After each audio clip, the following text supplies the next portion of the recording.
የሚሰማኝ ሰው ካለ በእርጋታ ይቀመጣል፣ ከመከራና ከስጋትም ሁሉ ያርፋል ተብሎ ተጽፏል።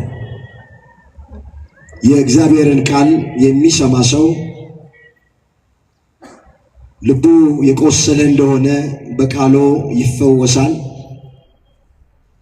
በሕይወቱ ተስፋ ቆርጦ እንደሆነ ተስፋው ይቀጠልለታል። የሚያስጨንቀው ነገር በሕይወቱ ውስጥ ካለ ከጭንቀት መረጋጋት ይችላል። በክርስትና ሕይወቱ የደከመ ሰው ካለ ከቃሉ የተነሳ ይበረታል። ጥያቄ ያለበት ሰው ካለ በእግዚአብሔር ቃል ጥያቄው ይመለስለታል። ቀሪ በሆነ ሰዓት አምላካችን እግዚአብሔር በጉባኤያችን መካከል ተገኝቶ የቃሉን ደጅ ለሁላችንም ከፍቶ የሚረባንን የሚጠቅመንን ነገር እንዲያስተምረን የሱ ቅዱስ ፍቃዶ ይሆነልን። ለዛሬ እግዚአብሔር በሰጠን ጊዜና ሰዓት የምንማማርበት የትምህርታችን ርዕስ የሚሆነው ተነስቶም ወደ አባቱ መጣ የሚል ይሆናል። ይህንን በርዕስነት ያነሳነውን ኃይለ ቃል በመጽሐፍ ቅዱሳችን ላይ ተመዝግቦ የምናገኘው በሉቃስ ወንጌል በምዕራፍ 15 ቁጥር 20 ላይ ነው። ተነስቶም ወደ አባቱ መጣ። ርዕሳችን ይሄ ነው። የትምህርቱ መሰረታዊ ዓላማ የሚሆነው የእግዚአብሔርን ፍቅር፣ ምሕረትና ቸርነት ብዙ እንደሆነ ከእግዚአብሔር ጋር ያለን ግንኙነት የአባትና የልጅ እንደሆነ ለማሳየት ይህን ርዕስ ለዛሬ መርጠነዋል። ቆሞ ለመናገር ቁጭ ብሎም ለማድመጥ ጥበብ ከእግዚአብሔር ሲሰጥ ብቻ ነውና ለኔ ለባሪያው ተናጋሪ የሆነ አንደበትን ለእናንተም ለሰሚዎቹ አስተዋይ የሆነ ልቡናን ቸሩ አምላካችን እግዚአብሔር ለሁላችንም በቸርነቱ ያደለን።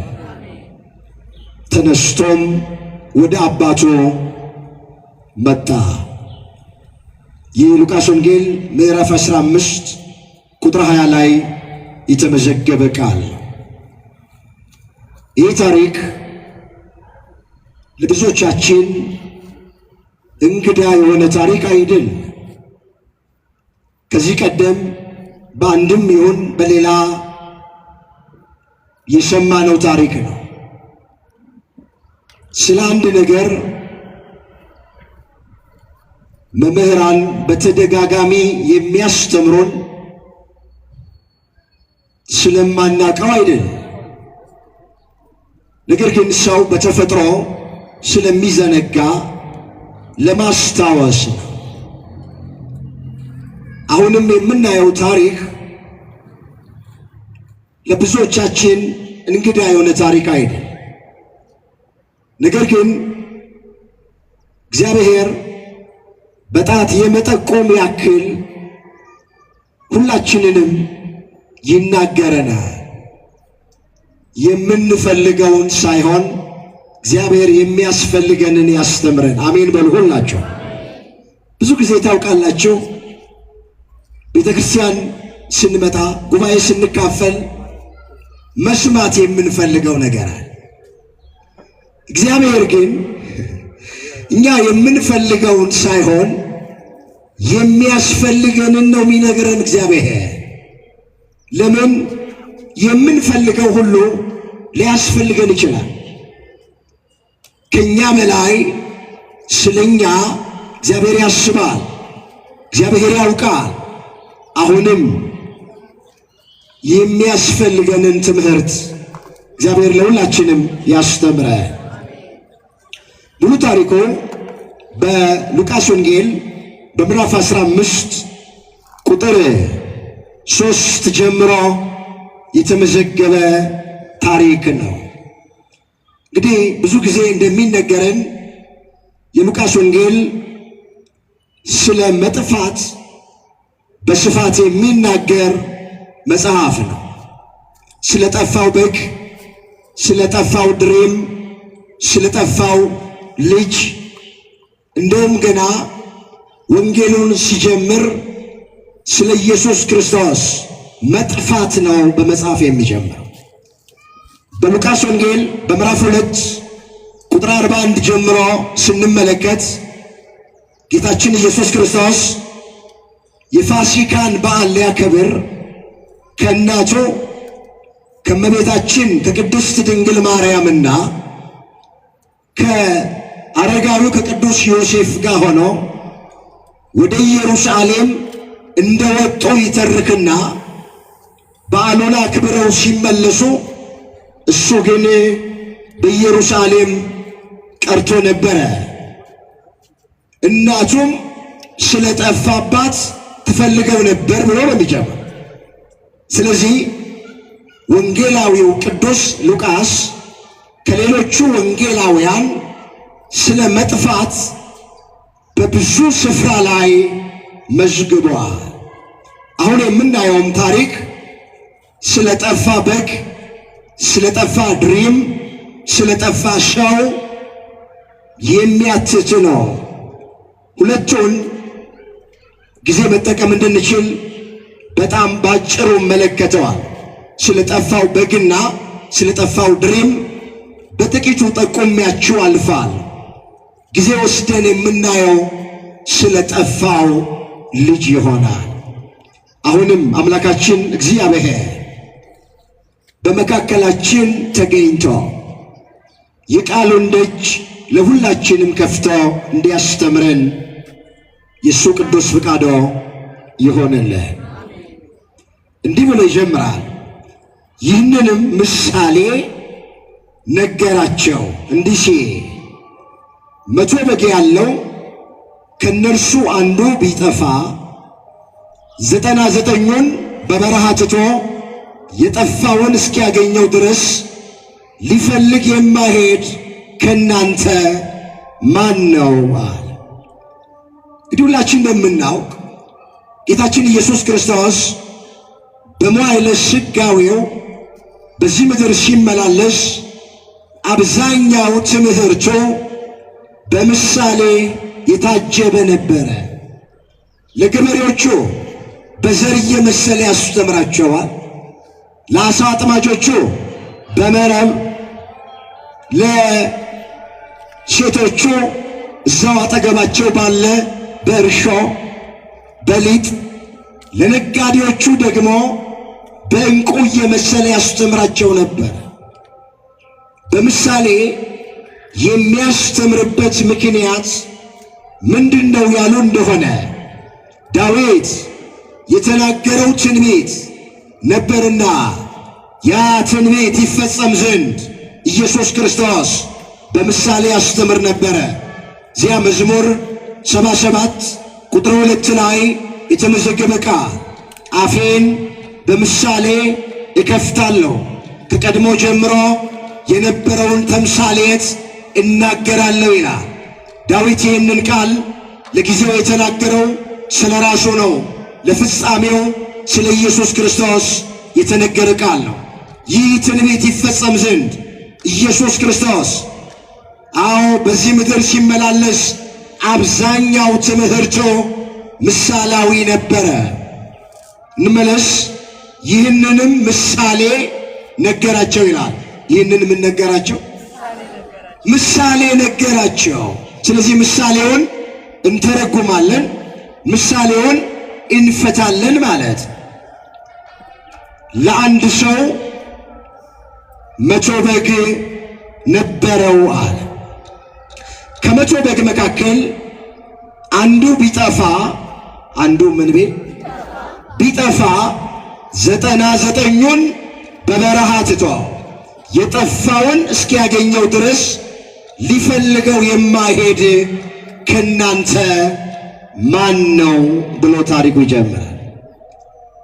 እንግዲህ በእረኛ የተመሰለው መልካሙ እረኛ ቸሩ እረኛ ጌታችን ኢየሱስ ክርስቶስ ነው። በ100 በግ የተመሰሉት ሰውና መላእክት ናቸው። ይህ እረኛ ካሉት 100 በጎች መካከል አንዱ ጠፋ። 99ኙን በበረሃ ትቶ የጠፋውን አንድ በግ ፍለጋ ወጣ ነው የሚል። አሁን በሰውኛው 100 በግ ያለው ሰው ከ100 በግ መካከል አንዱ ቢጠፋበት 99ኙን ለአውሬ ትቶ በበረሃ ትቶ የጠፋውን ፍለጋ የሚሄድ ማንም እረኛ የለም። 99ኙ ካሉልኝ ይበቃኛል ነው የሚለው። ሌላውን አውሬ እንዳይነጥቀው ወንበዴ እንዳይወስድበት የቀሩትን 99ኙን ይጠብቃል እንጂ እነሱን ትቶ የጠፋውን በግ ፍለጋ አይሄድም። ይሄ እረኛ ግን የሚገርም እረኛ ነው። 99 አሉልኝ ብሎ እንደ ጠፋ ይቅር እንደ ወጣ ይቅር አላለም፣ ፍለጋ ሄደ። ወገኖቼ ይሄ እረኛ የመድኃኔዓለም ምሳሌ ነው። በማናችንም መጥፋት እግዚአብሔር ደስተኛ አይደለም። በአንድ ሰውም ጥፋት እግዚአብሔር ደስተኛ አይደለም። የሁላችንን መዳን ነው የሚፈልገው እግዚአብሔር። ፍለጋ ወጣ ይላል። ታሪኩን ላሳጥር ወደሚቀጥለው ነገር ለመሄድ እንድችል ፈልጎ አገኘው። በትከሻው ተሸከመው። በምኑ ተሸከመው? በትከሻው ተሸከመው። ወዲያው ወዳልጠፉት በጎች ቀላቀለው። ወዳጆቹን ጎረቤቶቹን በአንድነት ጠርቶ የጠፋው በጌን አግኝቼዋለሁ፣ ከኔ ጋራ ደስ ይበላችሁ አላቸው ይላል። የትኛው እረኛ ነው በጉ ጠፍቶበት ሲያገኘው በትከሻ የሚሸከመው?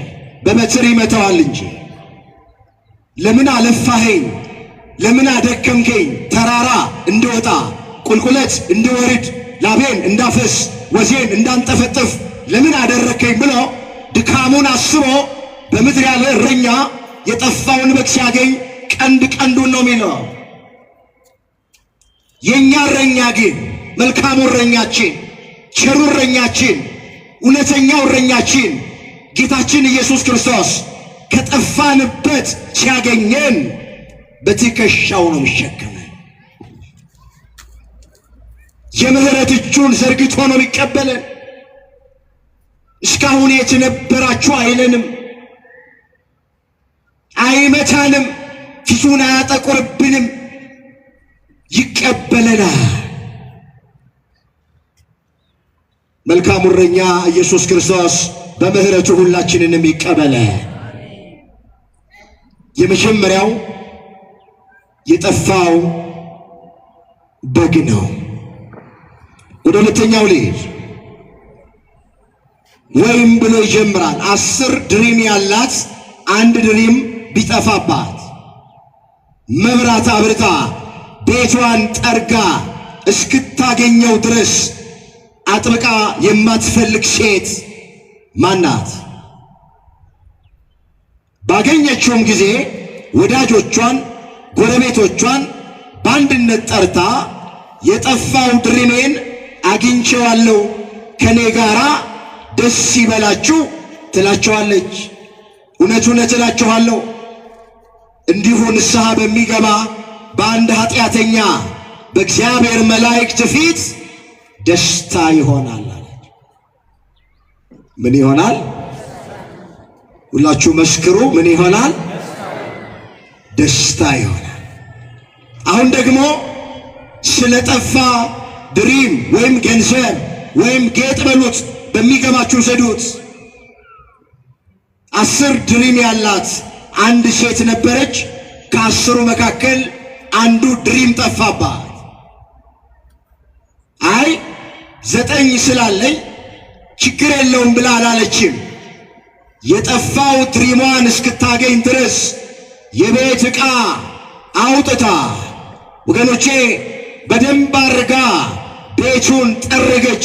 እስክታገኘው ድረስ ፈለገችው። በመጨረሻም የጠፋ ድሪሟን አገኘችው። ይሄ ምን ምሳሌ ነው ወገኖቼ? የጠፋው ድሪም በቤቱ ውስጥ ሆነው እያስቀደሱ እየጾሙ እየሰገዱ ቃሉን እየሰሙ በማኅበራት ታቅፈው ገዳም ዞሮ እየተሳለሙ የጠፉ ሰዎች ምሳሌ። በቤት ውስጥ ሆነው በቤተ ክርስቲያን ውስጥ ሆነው ነገር ግን የጠፉ ሰዎች አሉ። የዛ ምሳሌ ነው ይሄ ታሪክ።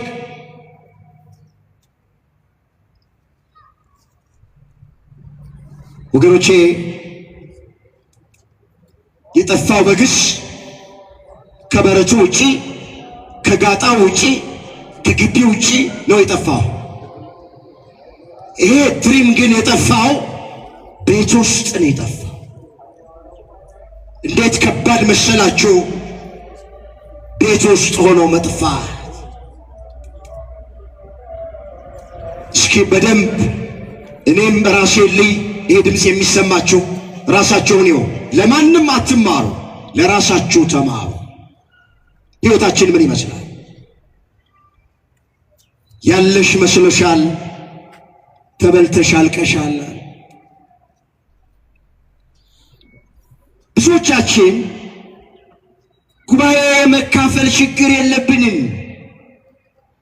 ጾም ሲታወጅ የመጾም ችግር የለብንም። ቅዳሴ መጥቶ የማስቀደስ ችግር የለብንም። መንፈሳዊ ጉዞ ሲኖር ወደ ቅዱሳት ገዳማት የመገስገስ ችግር የለብንም። ነገር ግን ንስሐ አንገባ፣ አንቆርብም። ከተጣላነው ጋር መታረቅ አንፈልግም። የቀማነውን አልመለስንም። የበደልነውን ሰው አልካስንም። ከአሕዛብ ማንነት አልወጣንም። በቤት ውስጥ ሆነን ብዙዎቻችን ጠፍተናል። ይሄ ሀገር ያወቀው ፀሐይ የሞቀው የአደባባይ ምስጢር ነው። የማይደበቅ ዜና ነው። መጽሐፍ እንደዚህ ይላል። በዚህ በራዕየ ዮሐንስ ምዕራፍ 3 ቁጥር 15 ላይ በራድ ወይም ትኩስ እንዳልሆንክ አውቃለሁ። በራድ ወይም ትኩስ ብትሆን መልካም ነበረ። እንዲሁ ለብ ብለህ አስቸግረኸኛልና ልተፋህ ነው ይላል። ቃሉን አስተውል። በራድ ወይንም ትኩስ አይደለህም። ወይ ለይቶልህ ዓለማዊ አልሆንክም ወይም መንፈሳዊ አልሆንክም። ለብ ብለሃል።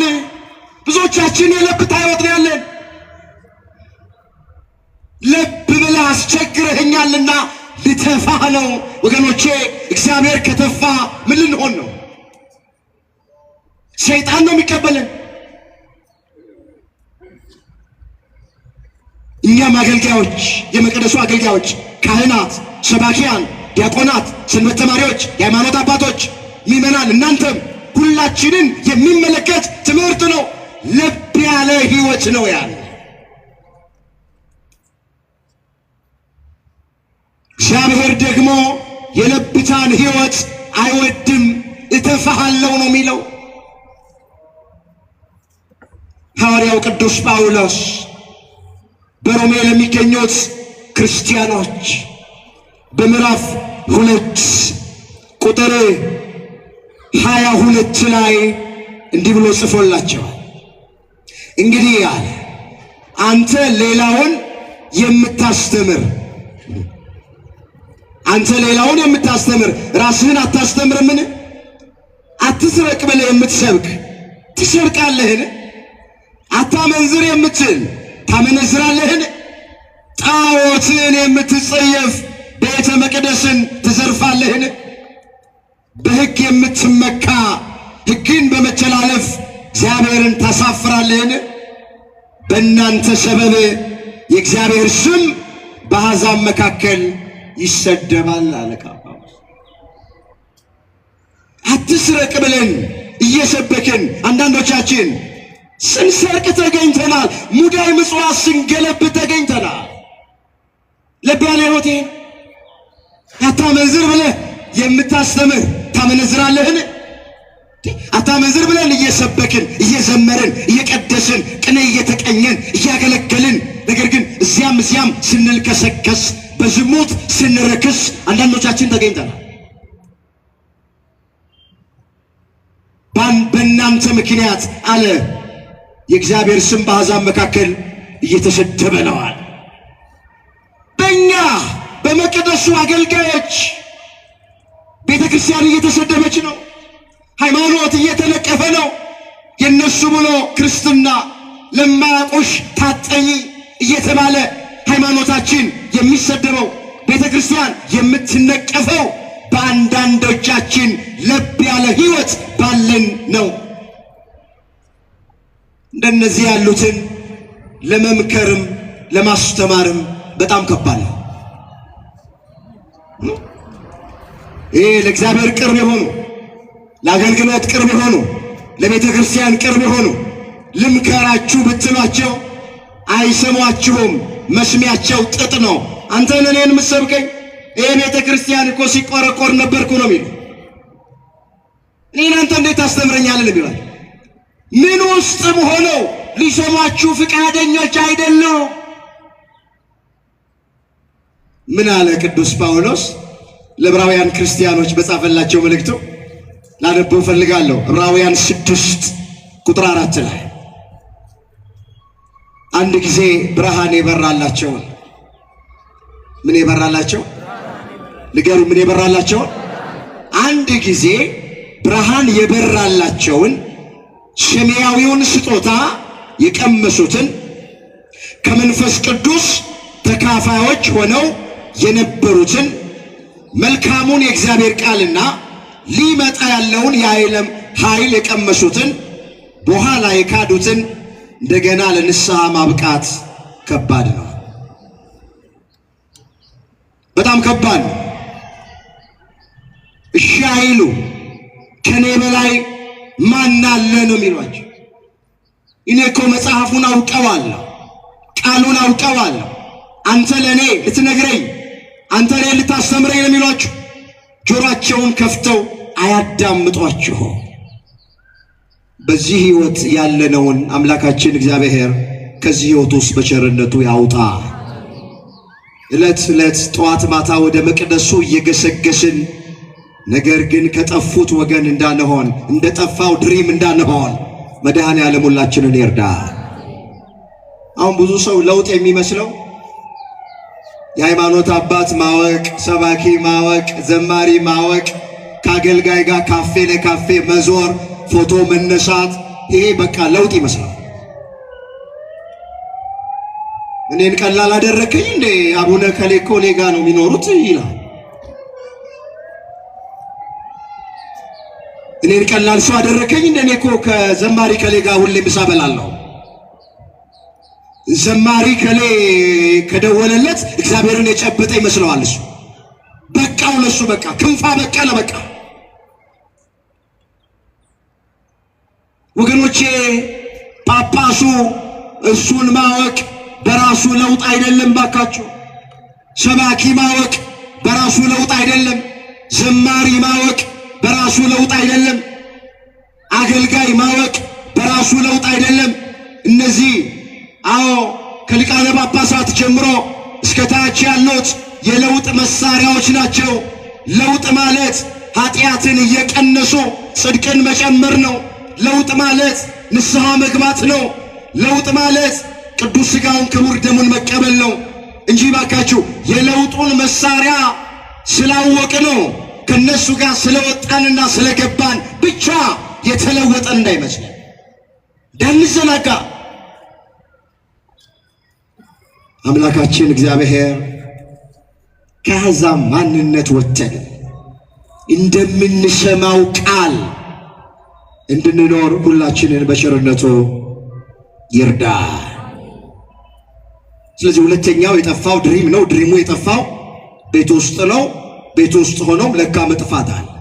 እንዲህ ባለ ጉባኤ መጥቶ ቁጭ ብሎ እየተካፈሉ እየዘመሩ እልል እያሉ ቆመው እያስቀደሱ ምናምን መጥፋትም አለ። እንዴት ነው መጥፋት? ንስሐ ማንገባ ከሆነ ወደ ቅዱስ ሥጋ ወደ ክቡር ደሙ ማንቀርብ ከሆነ እንደ ቃሉ የማንመላለስ ከሆነ ጠፍተናል። እግዚአብሔር ከጠፋንበት ይመልሰን። ወደ ሶስተኛውና ወደ ዋናው ነገር እንምጣ፣ ወደ ርዕሳችን ሐሳብ። በሶስተኛ ደረጃ በዚህ ምዕራፍ ውስጥ የጠፋው ሰው ነው። መጀመሪያ የጠፋው በግ ነው። ሁለተኛ የጠፋው ድሪም ነው። ሶስተኛ የጠፋው ሰው ነው የጠፋው። አሁን ስለ ጠፋ ሰው ነው የምነግራችሁ፣ ስለ በግ አይደለም። አሁን ስለ ድሪም አይደለም። አሁን የምነግራችሁ ስለ ጠፋ ሰው ነው የምነግራችሁ። እንዲህ ብሎ ይጀምራል። እንመለስ እዛው የሉቃስ ወንጌል ምዕራፍ 15 ቁጥር 11 ላይ ነው። እንዲህም አለ ይላል፣ አንድ ሰው ሁለት ልጆች ነበሩት። አንድ ሰው ስንት ልጆች ነበሩት? ሁለት ልጆች ነበሩት። አንድ ሰው የተባለ የሰራዊት ጌታ አምላካችን እግዚአብሔር ነው። እዚህ ጋር በሰው የተመሰለው እግዚአብሔር። ሁለት ልጆች ያሉት አንድ አባት እግዚአብሔር ነው። ከነርሱም ይላል ታናሹ አባቱን አባቴ ሆይ ከገንዘብህ የሚደርሰኝን ክፍል ስጠኝ አለው። ገንዘቡንም አካፈላቸው። ጥቂትም ቀን በኋላ ታናሹ ልጅ ገንዘቡን ሁሉ ሰብስቦ ወደ ሩቅ አገር ሄደ፣ ገንዘቡን እያባከነ በተነ ነው። አስተውሉ። አንድ አባት ሁለት ልጆች ነበሩት ይላል። ሁለት ልጆች ያሉት አባት እንዳትረሱ፣ የእግዚአብሔር ምሳሌ ነው። እግዚአብሔር ታናሽየው ታላቁ ያለ ታናሽየው አባቱን ገና አባቱ ሳይሞት የውርስ ጥያቄ አቀረበ። የምን ጥያቄ? የውርስ። እንግዲህ የምናውቀው ሁላችንም ሰው ካለፈ በኋላ ነፍሱ ከስጋው ከተለየ በኋላ ከሞተ በኋላ ነው የወራሽነት መብት የሚረጋገጥ የውርስ ጥያቄ የሚነሳ። ይሄ ልጅ ግን ወገኖቼ ገና አባቱ በሕይወት እያለ ከገንዘብህ ለኔ የሚደርሰኝን ድርሻዬን ስጠኝ አለ። አባቱ እኮ ክፉ ቃል አልተናገረው። አባቱ ልጁን አላስቀየመው። ከአባቱ ክፉ ነገር አልወጣም። በጥጋቡ ግን በጥጋቡ ድርሻዬን ስጠኝ አለ፣ አካፍለኝ አለ። አባትየው አካፈላቸው ለሁለቱም ይላል። ያ የተሰጠውን ገንዘብ ይዞ ወደ ሩቅ አገር ሄደ። ሩቅ አገር የተባለ የዓይን አምሮት የሥጋ ምኞት ነው። ሩቅ አገር የተባለ ኃጢአት ነው። ሩቅ አገር የተባለ ከቤተ ክርስቲያን መራቅ ነው። ከእግዚአብሔር መለየት ነው። ወደ ሩቅ አገር ሄደ። ያ የተሰጠውን ገንዘብ ከዘዋሪና ከአዝማሪ ጋር ከወጪና ከወራጁ ጋር ሲበላ ሲጠጣ አባከነው፣ ጨረሰው። ገንዘብ ካልሰሩበት ስር የለውም፣ አይበቅልም፣ ያልቃል፣ አለቀበት። ገንዘቡን አባከነ ይላል። ወዲያው ተራበ ይላል። ንገሩኝ፣ ምን አለ? አቤት። ከአባቱ ቤት ወጥቶ ከሞላበት ሁሉ ከተረፈበት አይደለም ለልጆች ለሎሌዎቹ ለሰራተኞች ለምስኪኖች ተርፎ የሚሰጥ ቤት የሞላ ቤት ውስጥ በጥጋቡ ከዛ ወጥቶ ገንዘቡን ሁሉ አባከነ በተነ ይጨነቅም ጀመረ ይላል። ምን ይል ጀመረ? ይጨነቅም ጀመረ ይላል። መቼ ሰው ከአባቱ ቤት ከእግዚአብሔር ቤት ወጥቶ ሰላም ሊያገኝ አይችልም።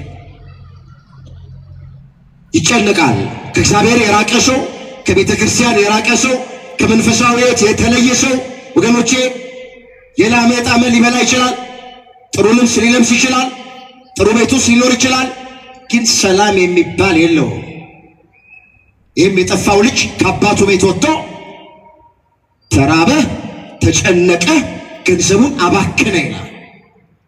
ስንት ወንድሞቻችንና እህቶቻችን ናቸው ከሃይማኖት ወጥተው ከቤተ ክርስቲያን ወጥተው ከመንፈሳዊ ሕይወት ወጥተው አሁን ባላቸው ነገር ደስተኛ መሆን አቅቷቸው ራሳቸውን በገመድ እያንጠለጠሉ የሚገሉት፣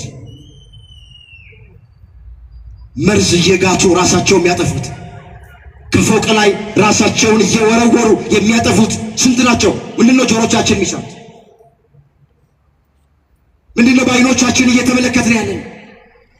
ይሄም የጠፋው ልጅ ከአባቱ ቤት ወጥቶ ይጨነቅ ጀመረ። ምን ይል ጀመረ? ወገኖቼ